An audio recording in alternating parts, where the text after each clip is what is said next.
Hi friends, ఈరోజు రాష్ట్ర రాజకీయాల్లో ముఖ్యమైన చర్చగా మారింది కృష్ణానది నీటి సమస్య. ఈ విషయంపై మంత్రి ఉత్తమ్ కుమార్ రెడ్డి గారు కీలక వ్యాఖ్యలు చేశారు. కృష్ణానదిలో తెలంగాణకు న్యాయమైన వాటా సాధించడం తప్పనిసరి. ఒక్క చుక్క నీరు కూడా తెలంగాణ రైతులకు తగ్గకుండా అందించే బాధ్యత మనదే అని. ప్రస్తుతం కృష్ణా నీటిని పంచాయతీ అంశం ఆంధ్రప్రదేశ్ తెలంగాణ రాష్ట్రాల మధ్య పెద్ద సమస్యగా మారింది. ఇరు రాష్ట్రాలు తమ అవసరాలను బట్టి హక్కులు డిమాండ్ చేస్తుండగా ఈ వివాదం క్రమంగా పెరుగుతోంది. తెలంగాణ రైతుల పంటలకు తగినంత నీరు అందించడమే ప్రభుత్వ ప్రాధాన్యం. జల విభజనలో అన్యాయం జరగకుండా అవసరమైతే కేంద్రం ముందు కూడా పోరాటం చేస్తామని ఆయన స్పష్టం చేశారు. ఇది కేవలం రాజకీయ అంశం కాదు, తెలంగాణ ప్రజల జీవనాధారమైన సమస్య. ప్రతి రైతు హక్కు కోసం ప్రభుత్వం వెనుకడుగు వేయదు అని అన్నారు. నిజానికి కృష్ణానది జలాల సమస్య చాలా ఏళ్లుగా ఇరు రాష్ట్రాల మధ్య వివాదాస్పదంగా ఉంది. కర్ణాటక, మహారాష్ట్రలతో పాటు ఆంధ్రప్రదేశ్, తెలంగాణ కూడా వాటా కోసం పోటీ పడుతున్నాయి.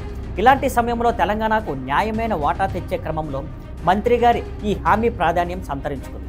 ఫ్రెండ్స్, తెలంగాణ రైతులకు ఇది మంచి సిగ్నల్ అని చెప్పవచ్చు. ప్రభుత్వం సీరియస్గా తీసుకుంటే భవిష్యత్తులో రైతుల సమస్యలు కొంతవరకు తగ్గే అవకాశం ఉంది. మరి మీరేమంటారు? తెలంగాణ నిజంగా తన న్యాయమైన వాటా సాధించగలదా? మీ అభిప్రాయాలను కామెంట్స్లో చెప్పండి. మరిన్ని అప్డేట్స్తో మళ్ళీ కలుద్దాం. See you on Skyflare Networks. Thank you for watching. Please like, share and subscribe.